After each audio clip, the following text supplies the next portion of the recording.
So we are talking about BJT, and in BJT we are choosing a particular mode of biasing where emitter base junction is forward biased and collector base junction is reverse biased, and under that circumstance we obtained the expression for the collector current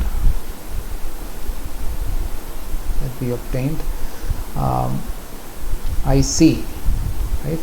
IC we obtained it as some constant Is into e raised to VBE by VT minus 1. Okay, so this was the expression that we derived yesterday. Is was what? Is was basically it is proportional to area, proportional to the magnitude of the charge, then it is proportional to Ni square, then diffusion coefficient of electron, and then in the denominator we had width of the base region and the doping concentration of the base region. Okay, so this is the expression that we derived, right? Just confirm if you have this expression in your notes. I hope this is what we derived. Okay, so let me go back to the schematic and consider an NPN structure once again.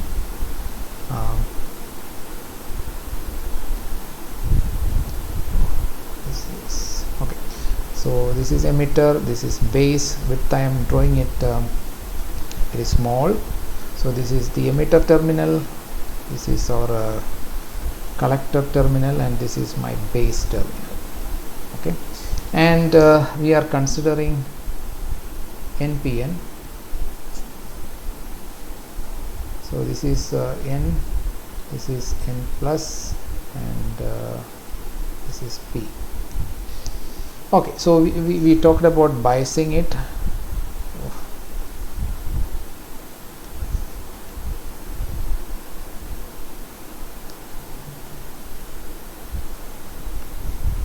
Okay, so this is emitter. So we biased it like this.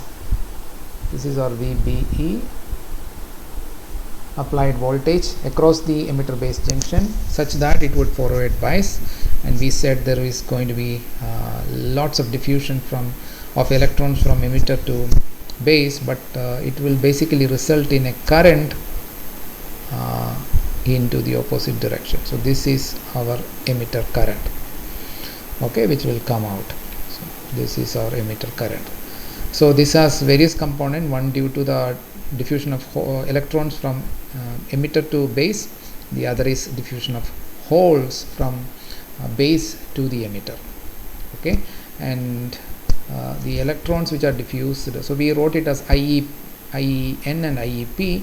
In our case IEN is much larger compared to IEP, and the fraction we call it as emitter injection coefficient or ratio, that is gamma. So gamma is close to 1, and then out of gamma IE, which is reaching the base, the current will get splitted into two parts. One will go to the base, and the majority of the remaining will become the collector current. So this is the collector current, and we thought of biasing it. N is connected to positive and E is connected to negative. So this is our VCE that we have applied. Okay, and I said for ensuring that the collector base junction to be reverse biased, VCE should be greater than 0.2. Okay, 0.2, 0.3. If it is greater than that, then we know that it is reverse biased, and only then we say that it is forward active mode. And in forward active mode we have the equations that we derived, that is the collector current is equal to Is into e raised to. So we can approximate this equation decently as Is into e raised to VBE by VT, because comparing this exponential term with 1, this is going to be huge when you forward bias it. So VB is something like 0.7, right? So So VBE typical value is something like 0.7 when you forward bias it, and therefore the ratio, we have seen this in the case of diode also.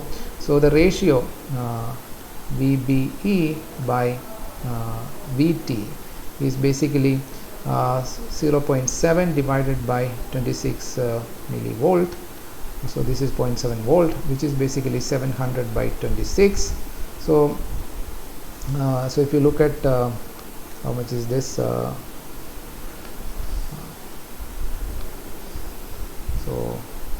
700 divided by 26 is equal to, it's 26.9. okay, so that is 26.9. so that's pretty large because it is in the exponent. So e raised to 26.9 is much greater than 1, and therefore we can just neglect that 1 there under forward bias condition. Okay, if it is reverse bias, if it is negative, then we need to keep it. Okay, so but we are effectively in the forward active region where we are forward biasing the emitter base junction, and only then this equation is interesting to us. So this is the equation that we will make use. Okay, so now we are going to look at the characteristics of this NPN transistor in the forward active region, and there are 3 terminals for the transistor, and depending upon that we can look at what happens to the collector current when we vary this voltage source, and what happened to the collector current when we vary the other voltage source. So there are 2 voltage sources which we have. Suppose we can vary this. When we vary this, we will keep VCE constant. Okay, the collector to emitter voltage source, that we will keep it constant. When we vary VCE, we keep VBE constant. Only then we will be able to see, you know, what is the effect of one particular voltage on the collector current. Okay, so if we do that, so let me just draw we have the equation. So if you draw, so first I am going to keep VCE constant, and I am going to change VBE. So we know that VBE is such that it is forward biasing the emitter base junction, and I am going to draw IC, okay, which is an output current. Okay, and why I am only showing IC? What about IE and IB? Oh, we have already established a relationship between the different currents in the very first class on BJT. What we said was like inactive forward active mode, our other current, that is IE is basically IC by alpha, or in other words, we derived that IC is equal to alpha times IE, and alpha we took it as, you know, product of 2 factors, emitter injection ratio or emitter injection efficiency multiplied by base transport factor. Okay, so if you look back, we have derived that alpha is equal to gamma. We defined gamma into this. Okay, so this is basically emitter injection efficiency, and what is B? That is base transport factor. Now to make both of them very close to 1, what we did, to make gamma very close to 1, we doped the emitter region very heavily. To make base transport factor very close to 1, what we do, we keep the width of the base very small compared to the dimension in the perpendicular, like the cross section of the device will have a dimension like the width of the transistor, so that is kept much larger compared with the width, the longitudinal direction. The width will be, WB is going to be very small compared to the lateral dimension. Okay, so that majority of the diffused electrons that has come into the base will get collected by the collector. So that's why we keep it that. For making good transistors, these two conditions are very, very important. That is why BJT, though it is NPN, they are not symmetric. Okay, there is an asymmetry because of the doping concentration. Okay, all right. So IE is basically this. Okay, so that means what? I can write it as IS by alpha into e raised to VBE by VT. So that is another current which we require, and we need one more current, which is the base current. So this is basically the emitter current, which is greater than the collector current, because alpha is close to 1 but less than 1. So dividing by a quantity less than 1 would definitely increase the current. If it is close to 1, it will slightly increase compared to IC, because it is sum of IC and IB. And what about IB? IB is basically IC by beta. Okay, so this also we have seen. So which is equal to IS by beta into e raised to VBE by VT. Okay, so this is the other current, and beta is what? Beta is related to alpha.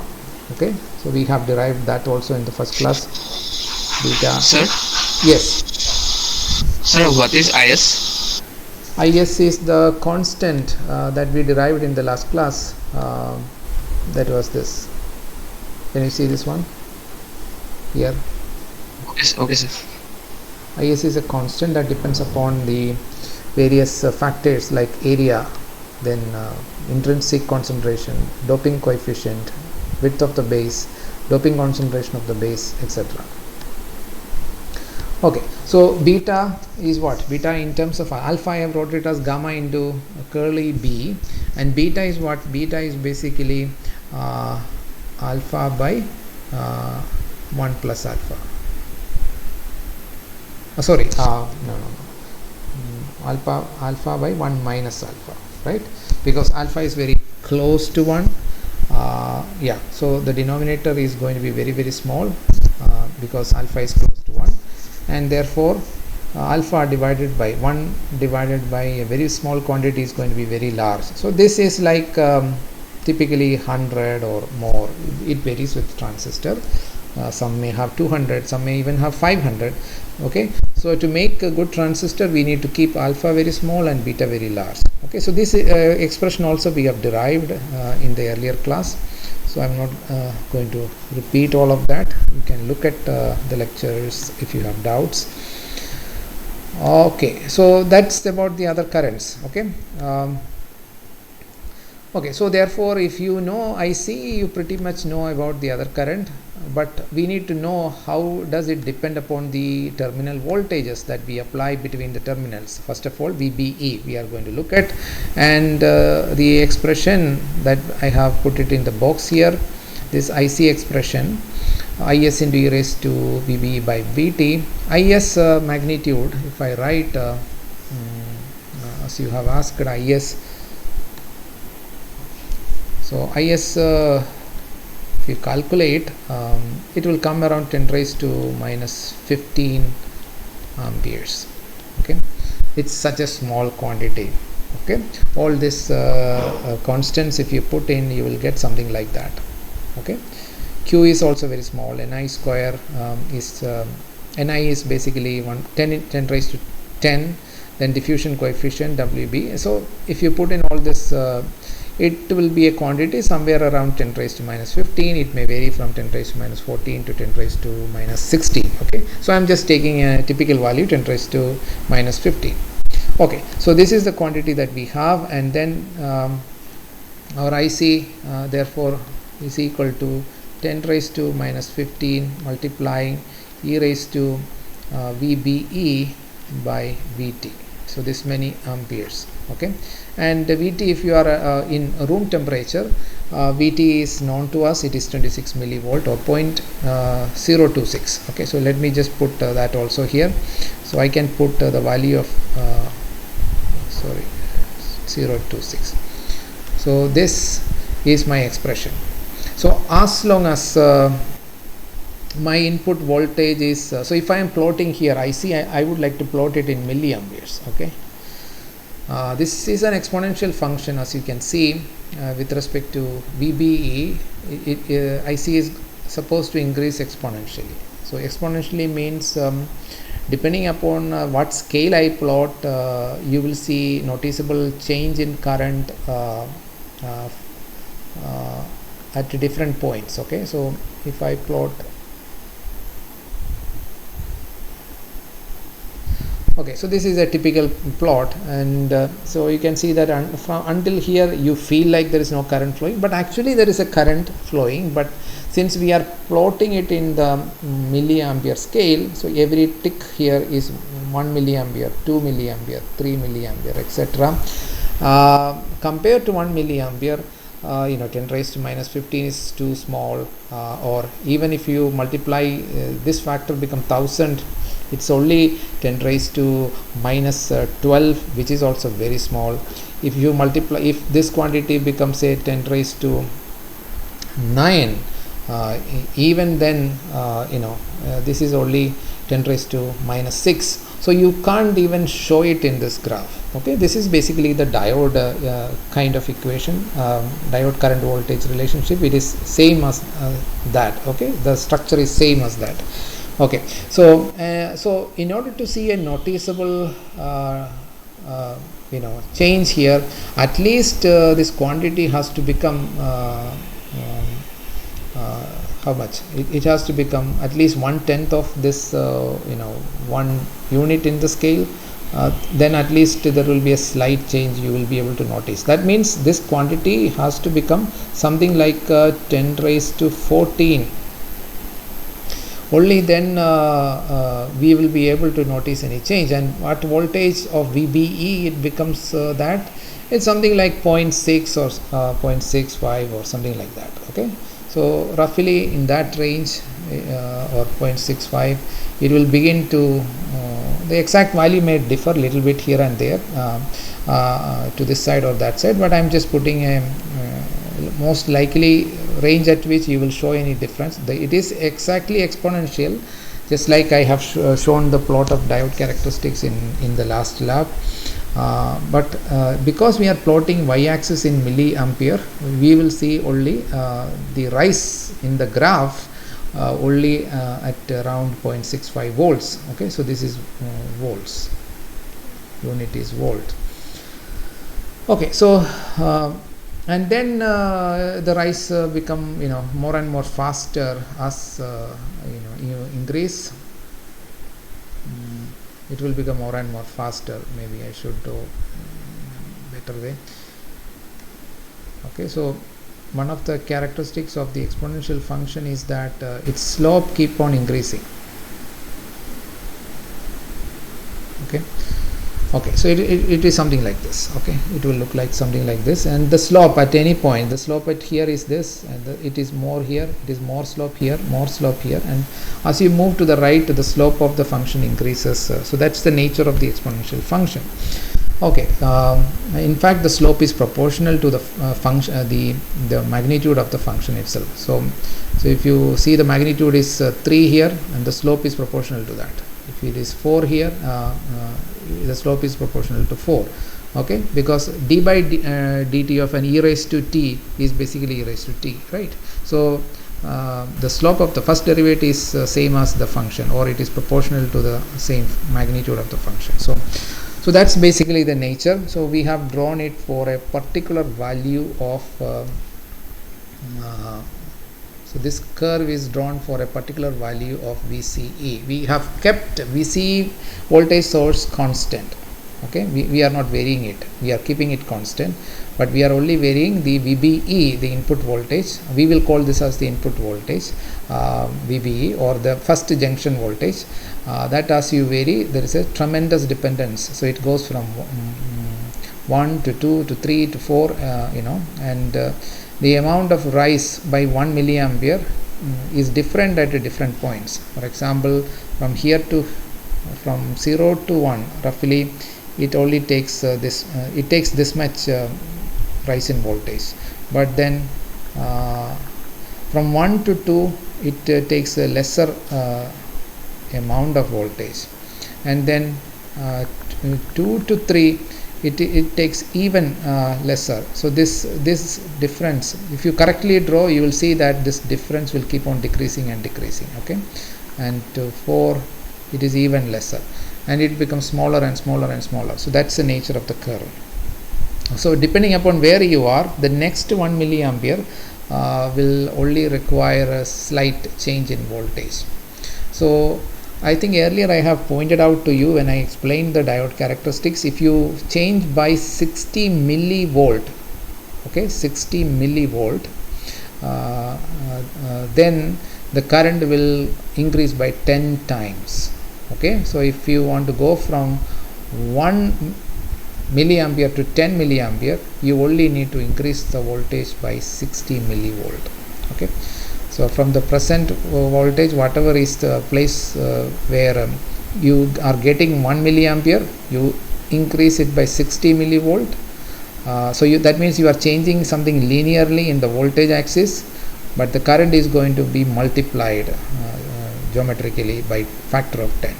Okay, so every 60 millivolt change linearly you make, like an arithmetic progression, your current is going to go by geometric progression. Okay, multiplying it by 10 and 10 and 10 on. So that's basically the characteristics that we get. Sir, Yes. is there any maximum base voltage like Phoebe? What is the maximum value of Phoebe? Okay, so that is determined by what is the maximum allowed current in the device. Okay, so in the device we have to limit the current below certain maximum value, and if you allow current greater than that, the device will get burned, and it happens when students do it in the lab. They don't limit the current, and as a result you will see smoke coming.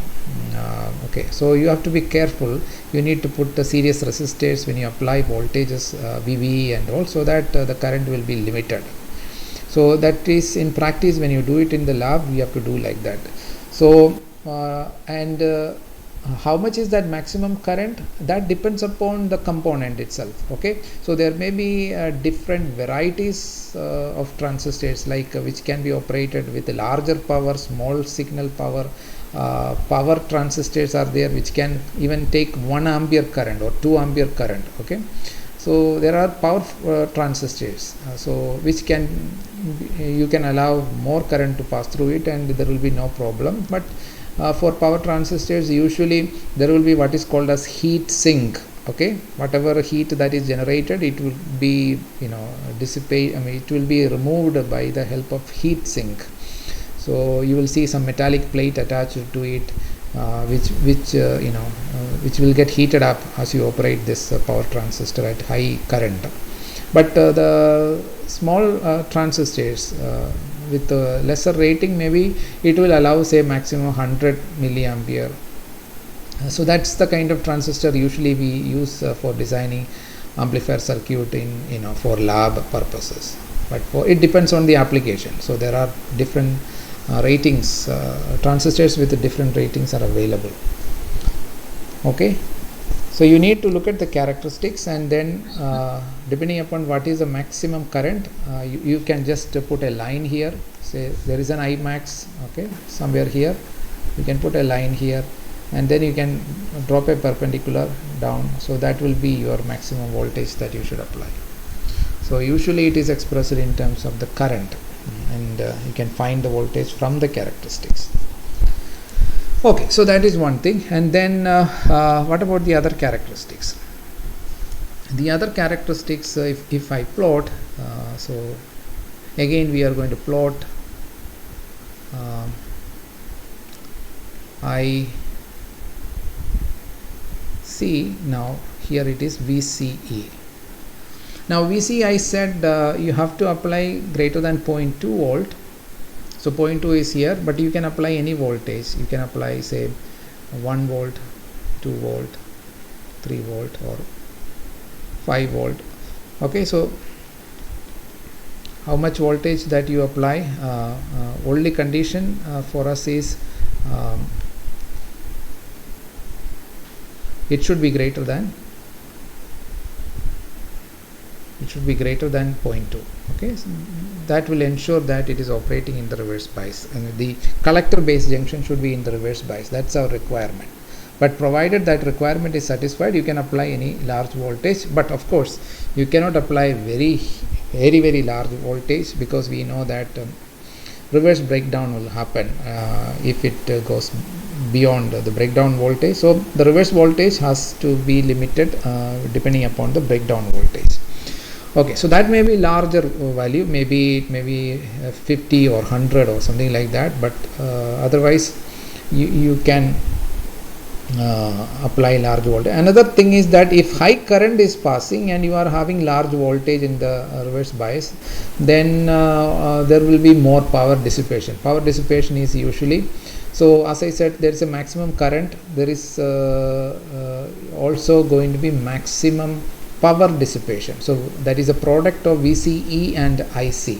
VBE is always small, so we don't usually express the power dissipation in terms of the input voltage side, but we since VCE can be in volts, tens of volts, therefore it is a concern. The product IC with the VCE it has to be like say maybe less than 1 watt or something like that. It should not be more than 1 watt. So 1 watt is like a typical value, you can say, or 0.5 watt or something. So it will be available in the data sheet of the component. Every component has a number and it has got a data sheet. So in data sheet all these characteristics will be clearly shown. So accordingly, if there is a 1 watt limitation and 100 milliampere is the maximum current, then if you are operating at 100 milliampere, the maximum voltage that you can apply is going to be say 10 volt, because 10 into 100 milliampere is 1 watt, right? But if you are operating only at 10 milliampere, then you are allowed to apply say 100 volt. Okay, provided it is less than the breakdown voltage. So you can operate at 100 volt, but current is to be limited by 10 milliampere. So it is a product of current into voltage that is going to be mattering. So if you want to keep the product constant, if you look at here, you will get a hyperbola, something like this,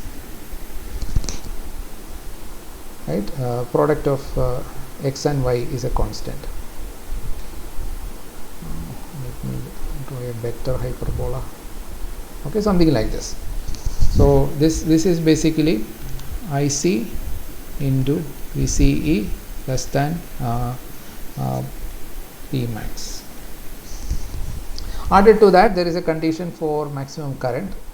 Okay, so this is basically our IC max. And then there is a condition for breakdown voltage. Okay, so VBR.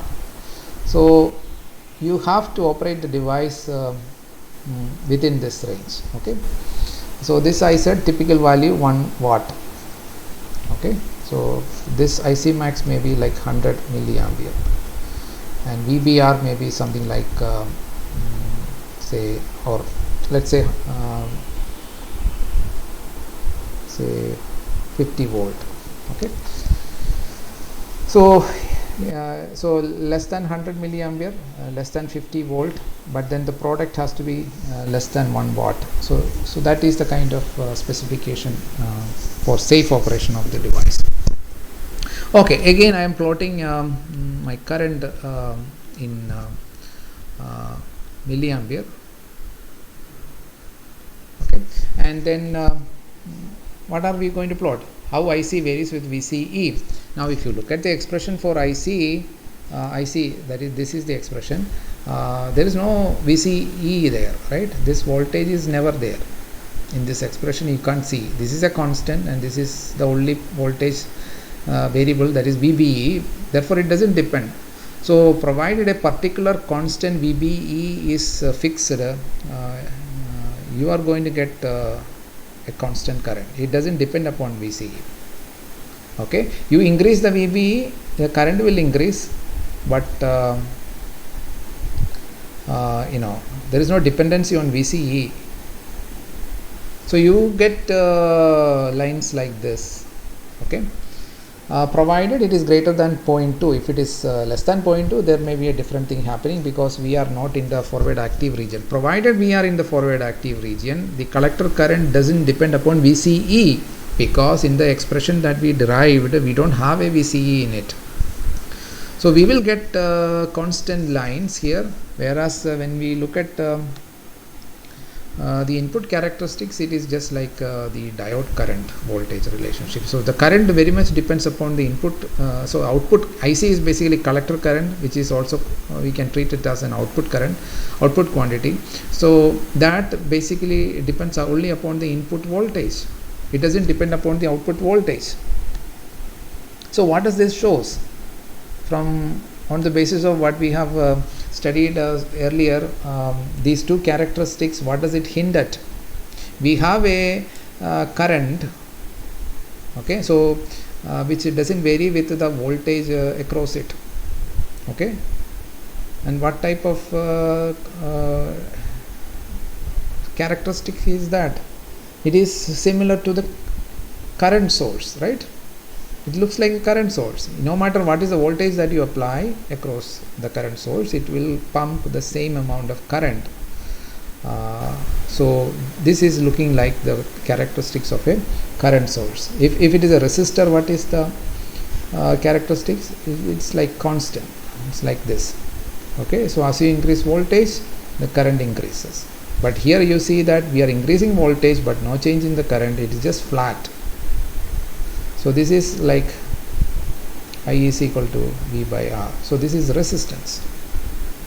So it is very different from a resistance, typical resistance characteristics. As you increase the voltage, there is no change in the current. It is all constant. But current depends on something. And what is the dependency? Dependency is on VBE, which is the input junction voltage. So we have a characteristic which is like a current source, but then a magnitude of current depends upon some other voltage, not the output voltage, but some other voltage. So then it should strike you that what we are looking at is basically a what? Can anybody tell me what it is? What does it look like? We have studied various models. So based on those models, now you should tell me what is these characteristics tell us. This both characteristics, if you look at, is a collector current that depends upon VBE, but it is constant with respect to the VCE. So this is what? What we can approximate this to? Anyone? I already said that this is looking like a current source, because current source earlier I have discussed. So this is for resistance. Now if I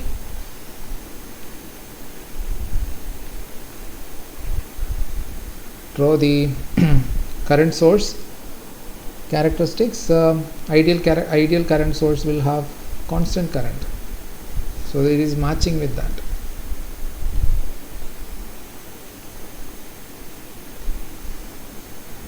But here there is one additional thing. Okay, so this is voltage current, and here I have, this is the current source.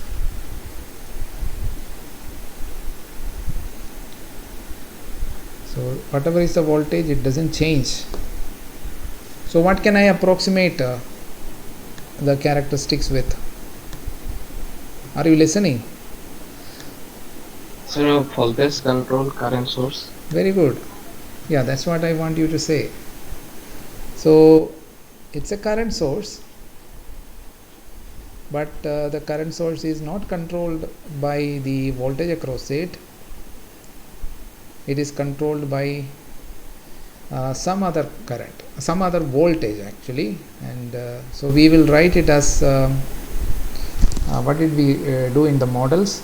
We wrote it as GM into, so here it is VBE. So this is our IC. Okay, and then I can show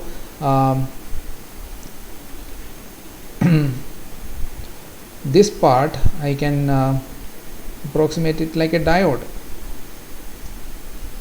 right? Because so this is my VBE, it is operating like a diode.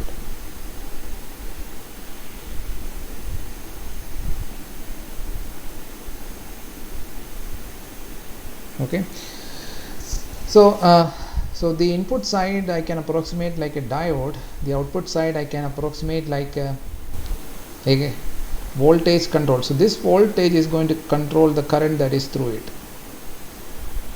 Okay, so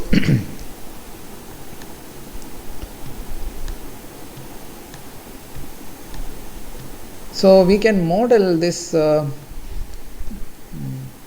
which model is that? You remember? Which is the closest model that we can approximate it with? There are 4 models that we have studied. You are doing it in the lab also.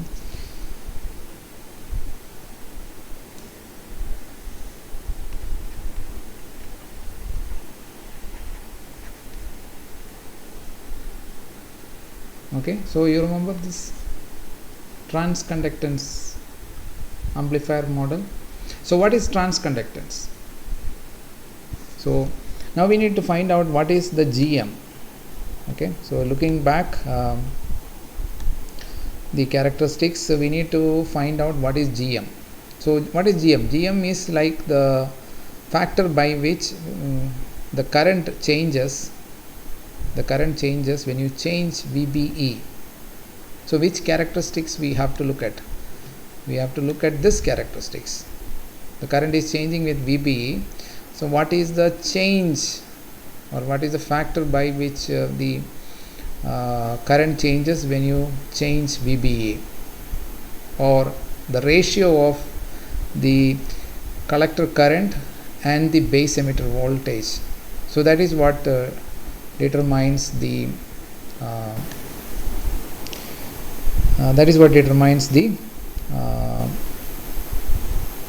transconductance.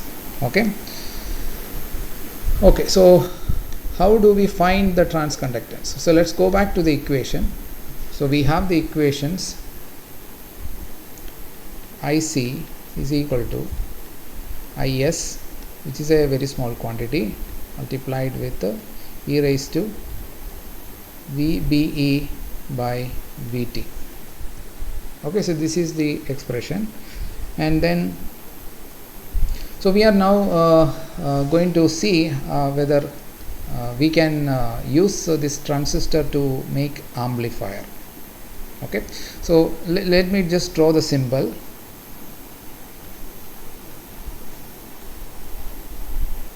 So this is my emitter, base and collector. So we are talking about this current IC, and I reverse bias the collector base junction and forward bias. So this is an NPN transistor. From the symbol you should now understand. So this is my circuit. So this is my VBE and this is my VCE. Okay, so now can I so since I saw that the base emitter voltage change can change my collector current. Okay, let us again go back to the characteristics and see how much it changes. So earlier I gave you some rough estimates. So suppose I am standing somewhere here.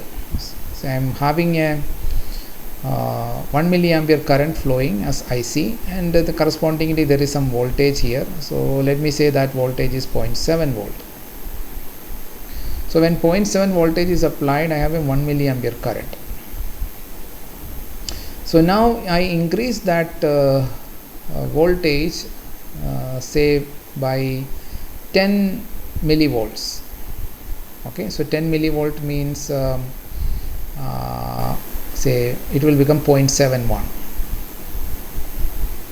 Okay, so this is 0.71. I have increased my VBE from 0.7 to 0.71. So this is the change that I have introduced, and then that will change my IC according to the characteristics by this amount. Okay, so let me do that practically now. So how do I change the, so I am standing, so this is 0.7 volt, and I introduce some 0.1 voltage change. Okay, so I have to put some kind of additional voltage to this 0.7. So maybe I should put a DC voltage, an AC voltage. So I put so this is only an AC voltage, which is like very small quantity. Okay, it's like varying with an amplitude of 0.1. So 0.1 change. Okay, so I have a DC voltage, and on the top of that I am adding a AC signal, but that AC signal which I am adding is like very small voltage, say 0.1 volt. 0.1 is very large, 0.01. Okay, 0.01 volt. I said 0.72, it will go to 0.7 to 0.71, right? That's the change. That is 0.01. Okay, so this is 0.01 voltage change I am making. Okay, so this is my VAC. So there is a DC voltage 0.7. Added to that, I am now putting a AC voltage source which has an amplitude 0.01 volt, which looks very small. Okay, so then what happens to my IC? So to see what happens, I need to go back to the characteristics. So earlier my current was say 1 milliampere, and then by changing from 0.7 to 0.71, I will have a change in IC by from 1 to 2 milliampere. Okay, suppose that is what the characteristic shows. So when I do this, so when I was applying 0.7 VBE, so this is VBE. So VBE is changed from 0.7 to 0.71. Okay, it's periodically changing, but I am only taking the peak. Peak change is like 0.01. And as a result, what about the change in current? The current was 1 milliampere, it has gone to 2 milliampere. Okay, so the change in current, and so delta VBE, I can write it as 0.71 minus 0.7, which is 0.01. So this is because of the additional AC source which I have introduced. And then similarly, delta IC is basically 2 milliampere minus 1 milliampere, which is like 1 milliampere. So I produce a current change which is 1 milliampere. Now the question is that how can I amplify? So if you look at this circuit, can this circuit amplify? It has brought a change in the collector current, but it has not produced any higher voltage here yet. So it is the same voltage that is coming across collector and emitter. So that will remain constant, but I can look for a current amplification whether it is happening or not. Now IC, if delta IC we said it is 1 milliampere, what will be delta IB? So IB is this current. So delta IB is going to be delta IC divided by beta, right? So beta is a very large quantity. So our base current is going to be whatever is the change in the collector current divided by beta. Or in other words, we can say that delta IC, which is the output current. Okay, so this is the change in the output current divided by the change in the input current. This is beta. Okay, so we get a very large current amplification if the factor beta of the transistor, because this change in collector current to the base current, change in base current is going to be determined by beta. So if beta is large enough, then we have current amplification. So therefore beta is called current amplification factor. Okay, beta is called the current amplification factor, and I should say in common emitter configuration, but I am yet to talk about configuration in detail, but I would just write it current amplification factor in common emitter configuration. And what is common emitter configuration? You can see that our output is with respect to collector current flowing between collector and emitter terminal. Output voltage is between collector and emitter. Input voltage is between base and emitter. Okay, so emitter is common to both input and output, and because we have biased with the emitter common. Okay, so there are other configuration. We will come into those things in details later, but right now what we did is we plotted the characteristics, and then looking at the characteristics we are finding out what is going to be the change in collector current when we change the base voltage by a slight amount. Okay, so we changed the slight amount the base voltage, and as a result it has gone from 0.7 to 0.71. The way to do that practically is by adding a series small signal AC source with respect along with the already existing DC voltage, which is biasing it in forward bias, and then we noticed that the collector current changed from 1 milliampere to milliampere. How did we get this? We got it from the characteristics. Okay, we looked at the VBE versus IC characteristics, and we got the delta IC to be 1 milliampere, and then we know that the relation between collector current and the base current is that IC is equal to beta times IB, and therefore the ratio of change in the collector current divided by change in the base current, that ratio will be beta, which is therefore we call it as current amplification, and beta is very large. Typically I said it is something like 100. So by making a small change in the base current, we will be able to make a large change in the collector current. Okay, so this is the transistor action. Now what I have not told is how we can use it for voltage amplification. Okay, so that is next step. So if you want to have a voltage amplification, we need to introduce a resistor. Okay, so let us put a resistor. Let us open this circuit and put a resistor here. On the output side, we introduce a resistor. So this resistor, let us call it as RL, load resistor. Okay, that is where I want to take my voltage. Okay, so I can take this voltage like this. This is my V out. Whatever is the voltage across this resistor, I will consider it as my output voltage.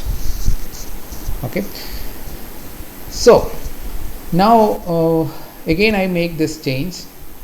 So again my IC will change according to the characteristics. Whether I put the resistor or not, this should not affect my the change in the current. Why? Because I am putting it in the output side. It may change the voltage, because this voltage between VCE is going to be now different from this source voltage. So to distinguish between that, I will call it as VCE dash. Okay, so VCE dash is now not equal to VCE because there is a drop here also. like this, right? Some amount of voltage will be dropped across the resistance because current is flowing, IC is flowing through that resistor, so there will be definitely a drop which is going to be IC into RL, okay, with plus here and minus here. So I can write the KVL. So if I write the KVL, the VCE, the battery voltage, so KVL at output, so VCE is equal to VCE dash plus VCE dash plus IC into RL, right? IC into plus minus. Okay, so VCE dash plus IC RL. Okay, so when there was no AC voltage, 1 milliampere current was flowing. So now let me put some value for RL. Let RL is equal to 2 kilowatt. So that's a typical value that I can put. So which means that my IC RL, when IC equal to 1 milliampere, when is that happen? VBE equal to 0.7 volts. So this is going to be what? It is going to be 1 milliampere multiplied by RL. RL is 2 kilo ohm, which is going to be 2 volts. Okay, so at least 2 volt will be dropped across the resistance. Okay, I have not applied the AC signal yet. Okay, this is the picture before applying the AC signal. Okay, so there will be a 2 voltage drop, but I want my VCE dash, in order to ensure that it is reverse bias, should be greater than 0.2 volts. So let me ensure that condition by taking a therefore I take VCE to be, say, 5 volt. So if I take VCE 5 volts, this means that my VCE dash, which is the voltage between the collector and the emitter terminal, what does it is going to be 5 minus 2, which is going to be 3 volts. So this is the picture before I applied any AC signal. Okay, I have a VCE dash which is basically equal to 3 volt, and there is a 2 volt here, there is a 5 volt supply here. So this is my 5 volt. Okay, I will just denote it with a different color. So here this is 2 volt and this is going to be 3 volt. 5 volt is dropped in two places across the resistance because the current is 1 milliampere, therefore that will be 2 volt. The remaining will have to be across VCE and the collector and emitter terminal. So this is our initial condition. Now what I am going to do is that I introduce this increase in the VBE. So then what happens, my collector current will change. So this is case 1. Okay, now case 2.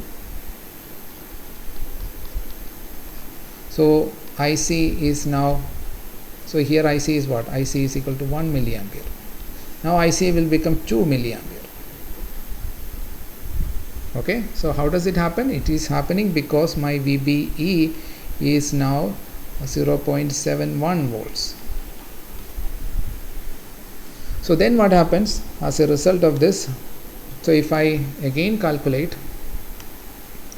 so my IC new into RL is basically 2 milliampere into 2 kilo ohm, that is going to be 4 volt, right? It's going to be 4 volt. And what about my VCE dash? VCE dash is going to be 5 minus 4, which is going to be 1 volt. Good enough. I still satisfy my condition for it to be in the reverse bias. Okay, it has to be greater than 0.2 volt. So this is greater than 0.2 volt. So that is good. So in the after the application of a very small voltage, my output voltage now changed from 2 volt. So earlier it was 2 volt, so it is now changed from 2 volt to 4 volt,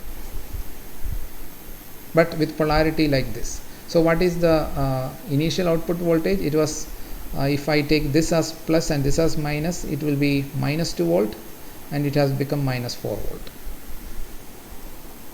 Okay, because IC/RC polarity is plus bottom and minus above, whereas my V out plus above and minus bottom. So it has gone from minus 2 volt to minus 4 volt because the current is increased. Basically the current is going up through the RL. Initially it was 1 milliampere, now it has become 2 milliampere according to the characteristics, and the drop has doubled. So now I can calculate what is my change in, okay, so change in V out or delta V out is what? Minus 4 minus minus 2, which is equal to minus 2 volts. That is my delta V out. What was my delta V in? So my voltage gain AV is delta V out by delta V in. So that is equal to minus 2 volts divided by 0.01. Voltage will cancel, so which is equal to minus 200. I have achieved a voltage gain of 200. Okay, so that is voltage amplification.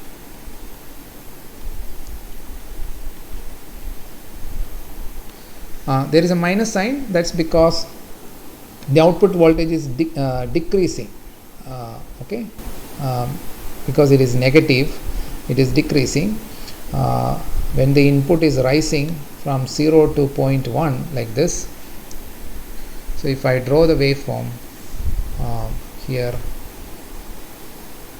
when the input is changing from 0 to 0.1, what is going to happen is my output is, if I only show the variation, so it was minus 2, it has gone to minus 4. Okay, the frequency is just the same. So only thing is I should draw it with the same frequency, so it will be something like this.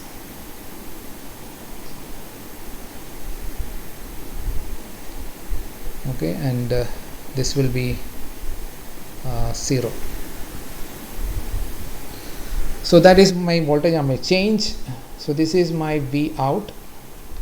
So V out, I am only just considering this small portion here from 0 to 0.01.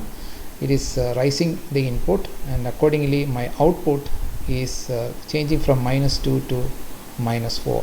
But when you talk about the signal, we don't need to consider the DC portion inside it.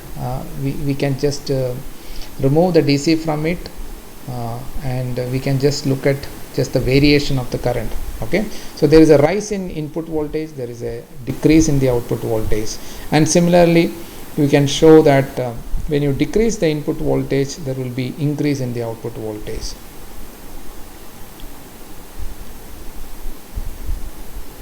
Okay, so that is an amplification because the change is 200 times larger than the change at the input. So delta V out by delta V in is of the order of 200. So I would stop here.